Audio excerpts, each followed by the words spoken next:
pionnier de l'humour caustique au Québec, là, est également le monarque des revues de presse le matin sur nos ondes pendant de nombreuses années. Accueillons Monsieur Marc Laurando! Monsieur Laurando! C'est extraordinaire, hein? Merci. Et ça, c'est pour vous, ça. Soyez-vous, je vous en prie. Oui, je dois dire que c'est la première fois que je viens que je trouve exactement l'ambiance de mes débuts, il y a 50 ans. C'est vrai, ça? Non, ce public jeune, bien tassé, qui réagit vivement. Oui, vraiment. Ah c'est comme les boîtes à chansons ou les cabarets dans lesquels les premiers temps... Mais ils payaient leur bière, eux autres. Oui, c'est vrai. Ça, il y a ça. Est-ce qu'ils prenaient de la bière autant qu'eux? Parce que eux, c'est l'enfer. Ah oui, c'est vrai, mais non, davantage. Il y avait des tables et tout ça. Oui. Ben, on va peut-être essayer de se recycler et aller ailleurs. Hein? Parce que vraiment, on a de plus en plus un gros public. Je suis très heureux de vous recevoir, premièrement, parce que on vient, c'est sorti des presses cette semaine, en fait, Les Cyniques, le rire de la Révolution tranquille, une brique de 500 pages. Mais là, on se pose la question. Il y a eu, il y a quelques années, la réédition en format CD de vos disques. Il y a eu, il y a 1 an et demi, 2 ans, la série documentaire sur les cyniques à la radio de Radio-Canada. Puis ce livre de 500 pages, ça fait pas mal, là, des cyniques en peu de temps? Non, je crois pas qu'on ait abusé. Pas encore? Non, pas encore. C'est une carrière de 50 ans, puis on est vraiment disparu. Quand on est parti, on est parti. Ah, On faisait plus d'humour. Et en 90, il y a eu une série télévisée qui s'est appelée L'Université de l'humour. C'était une anthologie de tout l'humour, depuis Gratien Gélina jusqu'à RBO à l'époque. Et après ça, il y a eu les événements dont vous parlez. Mais ça fait déjà un certain temps. Et le livre va peut-être être le dernier élément, là. C'est pas... Autrement dit, ce que sous-entend votre question, qu'il y a peut-être une allez-y. Non, mais je sous-entends beaucoup de choses. Une exploitation commerciale. Non, c'est vraiment pas ça. Mais là, on va faire rapidement une explication parce qu'il y a beaucoup d'Y dans la salle. Et vous savez, les Y, ils ne s'intéressent à très peu de choses, sinon eux-mêmes. Alors, j'aimerais que vous nous les expliquiez et que vous leur expliquiez qu'est-ce qu'étaient les cyniques. C'est niaiseux, mais je pense qu'il y a plein de gens qui ne savent pas. Leurs parents peuvent savoir, toutefois, par la répétition venue des disques. Ce que c'était, c'est pendant la Révolution tranquille, là, d'où le titre que vous avez lu, l'influence du clergé, juste avant, était très, très forte au Québec. Les politiciens étaient assez obscurantistes, là. On disait qu'on avait le meilleur système d'éducation au monde, dans la province de Québec. Et le clergé était omnipuissant, là, contrôlait la plupart des institutions. Le ministère de l'Éducation, c'était le département de l'instruction publique, dirigé par nos seigneurs, les évêques, etc. Alors, nous, on arrive là-dedans en 61, et on se met à se moquer de tout ça. Y compris, vous verrez, c'est le premier numéro en ouverture du livre, y compris le chapelet en famille. Vous pouvez pas imaginer ça, là, qu'à 7 heures le soir, dans tous les foyers au Québec, il y avait le chapelet en famille avec le cardinal Léger, les mystères glorieux. La question qui se pose, c'est aujourd'hui, est-ce qu'on est capable de faire de l'humour comme vous faisiez à l'époque? Puis la question est toute simple parce qu'on lit les textes. Puis parfois, les textes sont... vous entendez les sons des bières qui s'ouvrent? Ouais, mais... Est-ce que ça vous rappelle un peu, mais je suis habitué, hein? Ouais, quand on a les premiers ciné-cabarets à l'Université de Montréal, puis je fais la comparaison parce que les gens avaient l'âge de ceux que je vois ici, là. Et c'est pourquoi on travaillait les textes, c'est qu'il y en avait qui étaient derrière les colonnes puis qui ne nous voyaient pas nécessairement. Ouais. Alors, on voulait que les textes puissent captiver le dernier en arrière de la salle, derrière une colonne, pour que ils puissent rire. Parce que si vous les avez pas au bout de 30 secondes, si vous les faites pas rire au bout de 30 secondes, c'est clair que vous allez les perdre. Alors, il fallait les avoir en partant, y compris ceux qui n'y voyaient mal. Alors, ça explique un peu l'attention qu'on portait au texte. Mais je veux revenir à l'essentiel de votre question. Je vous en prie. Qui est quoi, d'ailleurs? C'est un peu chien, ça, parce que je m'en rappelle plus. Non, mais en fait, la question est toute simple. Je viens de m'en rappeler, j'ai un flash.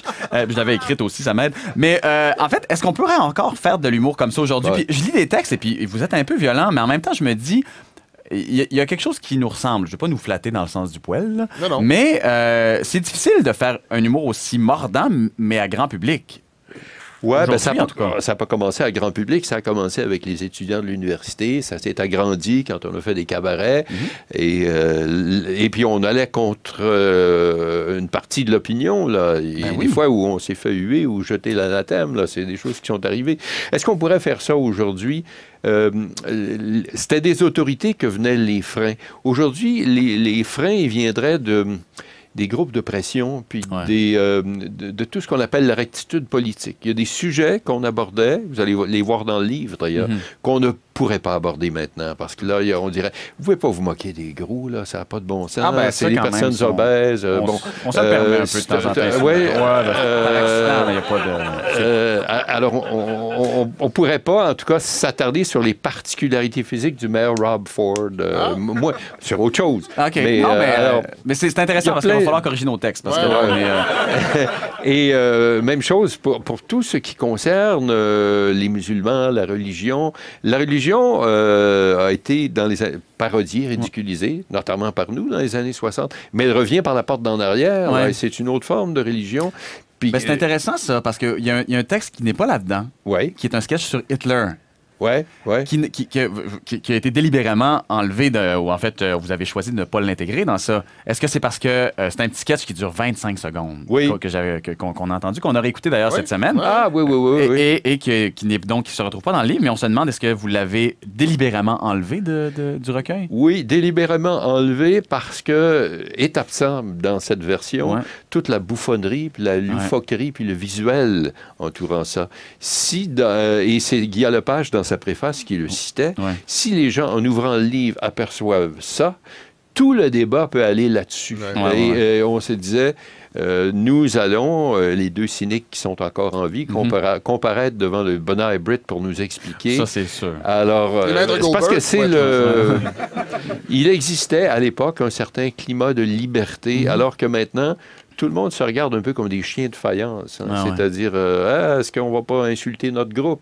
La mise en demeure est assez facile à envoyer. Et ceci a changé. Puis la charte dont vous parliez à l'instant exacerbe ces espèces de réflexes défensifs que l'on constate maintenant. Alors, c'est délibérément qu'on a pas mis ce petit numéro de 25 secondes parce qu'on ne pouvait pas le mettre en contexte ni l'illustrer visuellement.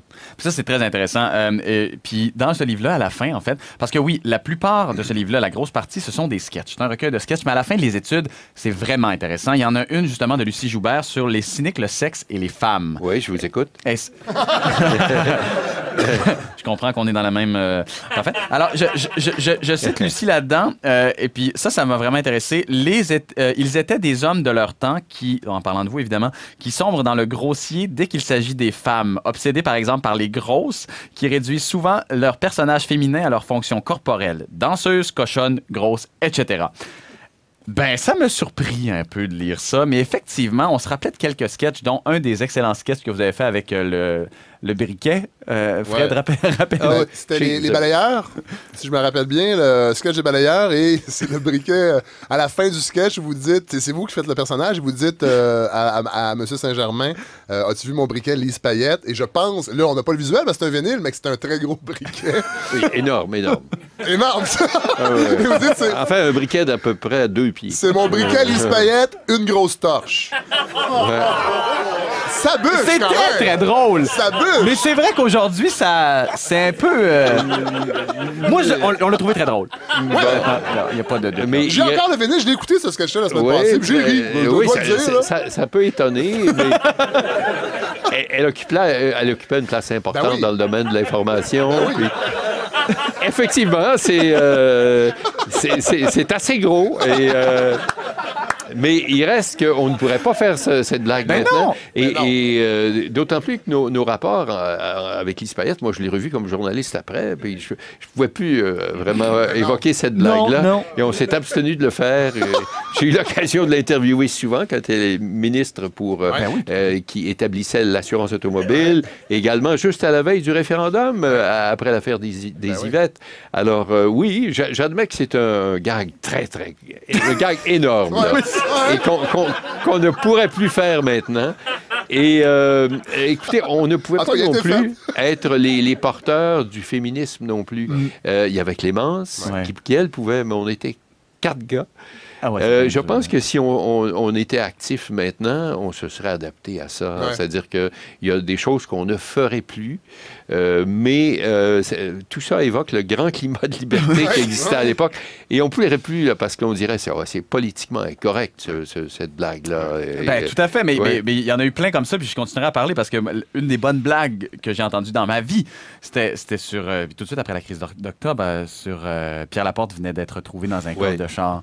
Et une de vos blagues, c'était une publicité. Et vous disiez, avez-vous vu ma nouvelle Ford? Ah oui, qu'est-ce qu'elle a de nouveau? La porte est dans le coffre. Et on doit avouer qu'elle est très bonne. Mais ça fait partie de l'humour grinçant. Ah oui, tout à fait. Mais je veux dire, on est encore, nous autres, en train d'évaluer en réunion si on fait une blague sur Mégantic. Tu sais, je veux dire, on n'est pas... On l'a fait. Mais il en faut de ça. Ben oui, tout à fait. Dans un spectacle, il faut de l'humour gratuit, de l'humour absurde, mais il faut aussi de l'humour grinçant, avec le type de rire qu'on vient d'entendre. Exactement. Alors, il faut une variété. Il faut dire que c'était souvent la plupart du temps, c'était sur scène aussi, parce que même encore aujourd'hui, on peut dire bien plus de choses sur scène qu'à la télé ou à la radio. À la télé, je pense que c'est le pire. Puis il y avait de ça aussi. Je veux dire, vous avez fait de la télé à la fin de votre carrière, les cyniques. Il y a eu Bye Bye en 70, je pense. Le premier Bye Bye, c'est vous qui l'avez fait? Ça, c'est... non, on n'a pas le premier. C'était quand même Dominique Michel. Nous, on a fait 71. Okay. Et donc, Dominique Michel en avait fait avant nous. On a fait Bye Bye 71, juste l'année avant notre départ, d'ailleurs. Et là, ça a été une fort belle expérience parce qu'on nous a laissé un peu plus de marge de manœuvre. Mais on a fait une série qui s'est appelée Émission Impossible, ici à Radio-Canada. Et ça a été un peu plus difficile parce qu'on était soumis à la censure, au regard des patrons. Alors, il nous arrivait d'être obligés de retirer des textes. C'était pas agréable. Sur scène, on avait un immense climat de liberté. Et nos disques, c'était toujours écrit à diffusion interdite. Alors, de temps en temps, un animateur prenait la chance de faire jouer un bout. Il y avait une transgression là-dedans. Mais notre habitat naturel, à ce moment-là, ne pouvait pas être la télé. C'était assez restreint. Alors, on est vite revenu à la scène et on a fini sur scène, d'ailleurs. Je continuerai encore. Ça fait 20 minutes que je dis que je vais arrêter, mais j'ai une dernière question à poser. Et en fait, c'est tout simple. Comment on fait pour passer d'un humoriste culte à journaliste et donc arrêter à quelque part de faire de l'humour? On s'intéresse encore à l'humour et ça nous passionne encore. J'écoute votre émission notamment. Mais la même passion de l'actualité, mais le désir d'en traiter autrement. On avait fait ça 11 ans. Je le dis souvent, c'est un immense plaisir de voir des gens. Puis on avait réussi à créer une mécanique et des personnages aussi, puis des numéros. Dans le livre, ils sont analysés comme étant extrêmement variés. J'ai vu souvent des gens rire aux larmes là, dans une salle. Et ça, c'est un immense plaisir d'entrer dans le rythme de ça. C'est inoubliable. Mais... à un moment donné, on se disait, on a le goût de faire autre chose. On s'est préparé des professions, puis on n'utilisera pas devenir ça. Adulte. C'est amusant, ça. Mais c'était vraiment redevenir des individus. C'est ça qui faisait partie du portrait. Et donc, pour le faire, moi, je suis le seul qui suis devenu journaliste. Ça a été de passer par la presse écrite pour qu'on oublie ma voix, mon visage, etc. Une période de transition. Et c'est plus tranquille, c'est plus sérieux, mais... il fallait faire attention parce que j'étais pas dans votre situation. Je voulais pas que quand j'interviewe des gens à la radio, à la télévision, plus tard, après la presse écrite, les gens me répondent « Êtes-vous sérieux, là, vous? C'est pas évident. Vous vous moquez. » Non, je voulais pas ça. Alors, je voulais que les gens sachent bien, envoyer les signaux comme quoi c'était de l'information. C'était de l'information que je voulais faire. Mais... vraiment, c'est la passion de l'actualité et de l'information.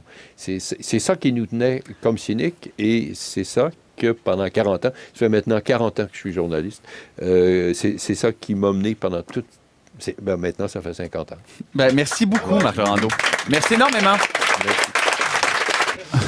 Mais cet auditeur mal léché ne gâchera pas mon plaisir de recevoir ce soir Marc Laurando, un homme qui, lui, a fait son cours classique et surtout un homme à qui je dois la fulgurante carrière que je mène aujourd'hui. Car j'ai été nourri au cynique quand j'étais jeune. J'ai eu cette chance. Alors que vous votiez, vous avez sûrement été abreuvé de Padre Cuard, ce qui explique votre humour parfois lourdeau quand je ne suis pas là derrière à vous fournir en excellent texte. Avec des mots qu'on comprend comme crotte de nez et pipi, on aura au moins un auditeur de content cette semaine. Mais oui, j'ai eu la chance d'avoir des parents qui ont un jour, sûrement par inadvertance, acheté un disque des Cyniques. Je dis par inadvertance puisque c'est le seul qu'ils ont acheté alors que nous avions un album de Tigus et Timous et 2 albums de Lucien Boyer. Pour ceux qui ne connaissent pas Lucien Boyer, c'est un fantaisiste qui mélangeait habilement chansons grivoises et blagues salaces et qui aujourd'hui ferait passer Peter McLeod pour un récipiendaire du prix Goncourt.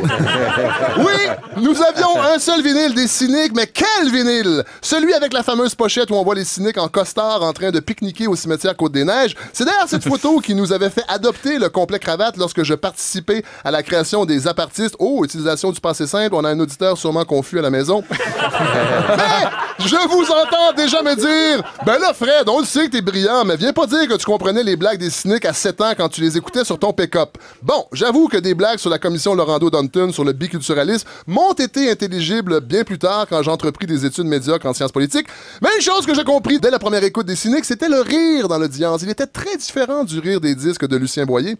Et ça, je crois que c'est ça qui a semé la graine en moi. Ce rire que provoquaient les Cyniques, on entendait la transgression, l'interdit, la dérision et le déboulonnage des puissants. Et c'est ça qui m'est resté et qui m'a plus tard donné le goût de faire ce métier. Alors pour tout cela, Monsieur Laurando, je dois vous dire merci. Vous avez été marquant pour moi et sans vouloir tomber dans la flagornerie, petite parenthèse ici pour notre auditeur, flagornerie, ça veut dire tétage.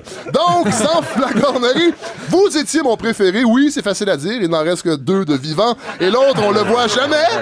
Mais j'utilise encore régulièrement des expressions que vous avez créées vous-même, comme le verbe sans contre Saint-Cyboriser, de tirer du cours sur les sacs que j'ai utilisé dans plusieurs chroniques. Et que dire de prends le gros giga, il est parfait, dans le sketch sur la création de Télémétropole. Ou encore, Maranda, arrives-tu? Fais attention à tes bretelles la prochaine fois. Oui, vraiment, vous avez été mon inspiration et j'espère qu'un jour, et j'en suis persuadé, moi aussi je passerai le flambeau à des plus jeunes qui se sentiront aussi honorés que moi aujourd'hui. Eh boy.